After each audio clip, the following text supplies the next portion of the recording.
At 68, Steve Buscemi admits she is the only love of his life. Most people remember Steve Buscemi for the characters.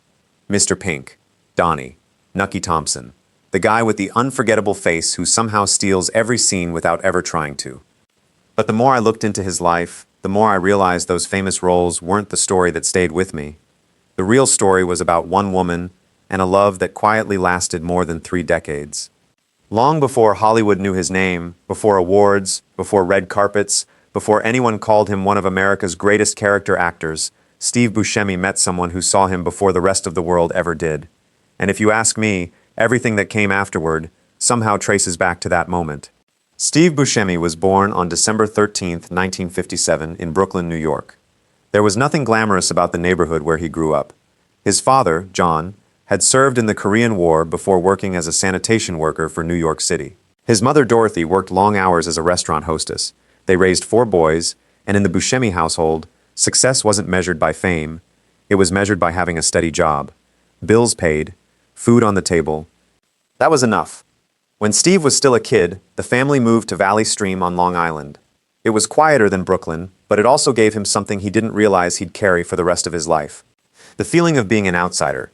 Years later, when he wrote and directed Trees Lounge, he chose to film much of it near the place where he grew up. Looking back, that doesn't seem like a coincidence. Some hometowns never really leave you. They simply wait inside your memory until you're ready to tell their story. In high school, Steve wasn't the student everyone expected to become an actor.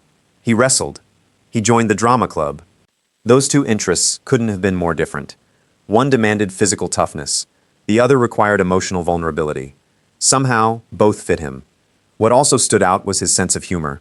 Not loud, not attention-seeking, more like the quiet wit of someone who had learned that making people laugh was often the quickest way to make them look past appearances. Steve has never looked like a traditional Hollywood leading man. And honestly, I think that became one of his greatest strengths. He stopped trying to fit someone else's idea of success. Instead, he leaned into being completely himself. After graduating in 1975, reality arrived. His father had strong opinions about careers. Acting sounded uncertain. Civil service sounded responsible. So Steve followed his father's advice and took the New York City firefighter entrance exam. He passed. But becoming a firefighter wasn't immediate. The hiring process moved slowly, leaving him with time to drift through a string of ordinary jobs. He worked at a gas station. He drove an ice cream truck. He sold concessions. He worked as a theater usher, watching audiences react to performances while quietly wondering what it might feel like to be the one on stage. I always find moments like that fascinating. Sometimes you're standing just a few feet away from the life you want. You just haven't stepped into it yet. Then something unexpected happened. A family friend who had worked as an actor spoke with Steve's father. If Steve truly wanted to act, he said, he needed proper training. There happened to be money available from a legal settlement after Steve had been struck by a city bus as a young child. Instead of letting that money sit untouched, it was used to enroll him at the prestigious Lee Strasberg Theater and Film Institute. That decision changed everything. Almost overnight, Steve found himself living 2 completely different lives. By day, he trained to become a New York firefighter. By night, he studied acting. Eventually, both dreams became reality. In 1980, Steve joined Engine Company 55 in Manhattan's Little Italy. It was demanding work, long shifts, real emergencies, no pretending. When someone dialed for help, lives depended on the people who showed up. His fellow firefighters described him as quiet and dependable, not the kind of guy who needed to be the center of attention.